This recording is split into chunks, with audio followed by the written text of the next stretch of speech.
பத்திரிகையாளர்லாம் அடிக்கடி கேட்டுட்டே இருந்தாங்க. திமுக கூட்டணியில் மட்டும் அப்படியே ஸ்ட்ராங்காக இருக்காங்க, உங்கள் கட்சியில் ஒருத்தராக வெளியே போயிட்டே இருக்காங்களே அப்படின்னு சொல்லி சொன்னாங்க. அதற்கெல்லாம் பதில் சொல்லும்போது தான் இன்னைக்கு தமிழ்நாட்டில் மிகப்பெரிய கட்சி அனைத்து இந்திய அண்ணா திராவிட முன்னேற்ற கழகம், மதிப்புக்குரிய அண்ணன் இபிஎஸ் அவர்கள் கடந்த ஏப்ரல் 11ஆம் தேதியிலிருந்து தேசிய ஜனநாயக கூட்டணியில் மீண்டும் இணைந்திருக்கிறார். ஏற்கனவே சட்டமன்ற தேர்தலில் இணைந்திருந்தார். அது பாராளுமன்ற தேர்தல் கூட்டணி இல்லை என்று சொன்னாலும் கூட இப்பொழுது நாட்டு மக்களின் நலன் கருதி பாரதிய ஜனதா கட்சியும் அண்ணா திராவிட முன்னணியும் இணைந்தது. அதன் பிறகு கடந்த வாரத்தில் பாட்டாளி மக்கள் கட்சியினுடைய தலைவர் மதிப்புக்குரிய அன்புமணி ராமதாஸ் அவர்களும் இன்னைக்கு தேசிய ஜனநாயக கூட்டணியில் ஒன்று வந்திருக்கிறார்கள்.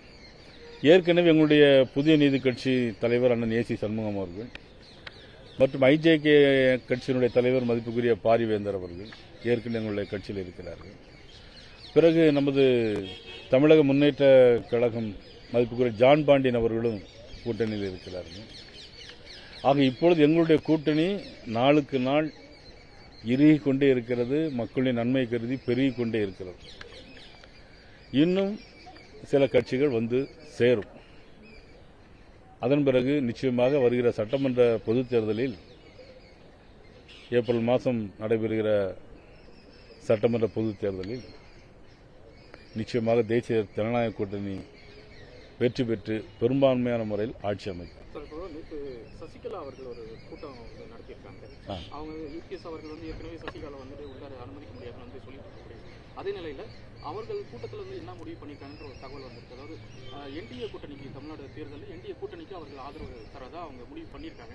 ஒருவேளை அவர்கள் வரும் பட்சத்தில் பாஜக அதை எப்படி எடுத்துப்பீங்க, அவங்க சேர்த்துப்பீங்களா அல்லது இபிஎஸ் அவருக்கு மறுக்கிறார் அப்படின்ற ஒரு காரணத்துக்காக அவர் என்ன பண்ண போறீங்க? இல்லை, தேசிய ஜனநாயக கூட்டணிக்கு யார் ஆதரவு தந்தாலும் அது எல்லோரும் ஏற்றுக்கொள்வார். சசிகலா அவர்கள் அதான் நான் தனிப்பட்ட முறையில் நீங்கள் பேசுகிறீர்கள். ஆனால் என்ன பொறுத்த மட்டும் நாட்டு மக்களின் நலன் கருதி யார் ஆதரவு தந்தாலும் அதில் ஏற்றுக்கொள்வதில் எந்த விதமான தவறு இல்லை.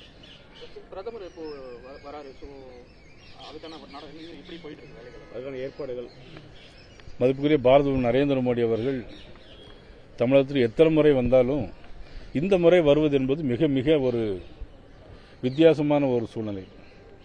இன்னைக்கு கூட தமிழ்நாட்டில் இருந்து நமது ஊரை சேர்ந்த நிறைய இளைஞர்கள் எங்களுக்கு பிரதமரை பார்க்க வேண்டும், பாஸ் வேணும், ஆக அப்படி என்று மோடி மீது தனிப்பட்ட முறையிலும் இந்த ஆட்சியின் மீது ஒரு அக்கறையின்மையும் கொண்டு நிறைய இளைஞர்களும் நிறைய பெண்களும் இன்றைக்கு தேசிய ஜனநாயக கூட்டணிக்கு ஆதரவளிக்க வருகிறார்கள்.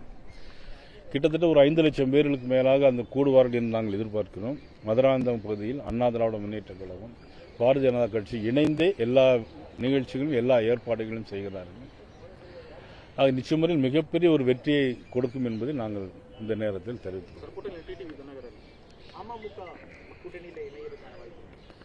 அதாவது அது பற்றி நான் இப்பொழுது எந்த கருத்து நான் உங்களுக்கு சொல்ல முடியும். ஒருவேளை 23ஆம் தேதி நீங்கள் மேடையிலே யார் யாரெல்லாம் இருக்கிறார் என்று நீங்கள் பார்த்து அவருடைய படம் இருந்தால் அது நல்ல விஷயம், நல்ல அது 23ஆம் தேதி மேடையில் நீங்கள் பார்க்கலாம். என்னை பொறுத்த மட்டும் நல்லவருடைய படம் எங்க இருந்தாலும் நான் வரவேற்பேன். பொறுத்திருந்து பாருங்கள், பார்க்கலாம். பாரதிய ஜனதா கட்சியை பொறுத்த மட்டிலும் இன்றைக்கு அகில இந்திய தலைவராக ஒரு 45 வயது ஒரு இளைஞரை, அதுவும் பீகார் மாநிலத்தில் இருந்து 5 முறை சட்டமன்ற உறுப்பினராக தேர்ந்தெடுக்கப்பட்டவர், அமைச்சராக பணியாற்றியவரை யாரும் எதிர்பாராத முறையில் இன்றைக்கு அவர்கள் தேர்ந்தெடுக்கப்பட்டிருக்கிறார் என்று சொன்னால் அதுதான் பாரதிய ஜனதா கட்சி சுதந்திரம். இந்த சுதந்திரம் இருக்கிறது அவருடைய தலைமையிலே. நிச்சயமாக ஏற்கனவே இப்பொழுது அவர் செயல் தலைவராக இருக்கும்போது திருவனந்தபுரம் பாராளுமன்றத்தை பொறுத்த மட்டிலும் இன்றைக்கு மேயர் கைப்பற்றிருக்கிறோம். மகாராஷ்டிரா மாநிலத்தை பொறுத்த 5 மாநகராட்சிகளை இன்றைக்கு கைப்பற்றப்பட்டிருக்கிறது. அதன் பிறகு நடைபெறுகிற தேர்தல் கேரள மாநிலம், தமிழ்நாடு, பிறகு அஸ்ஸாம், வெஸ்ட் பெங்கால், இந்த தேர்தலில் நிச்சயமாக 4 மாநிலங்களில் நிச்சயமாக வெற்றி பெறும் என்பது நாங்கள் நம்புகிறோம். நிச்சயமாக வெற்றி பெறும்.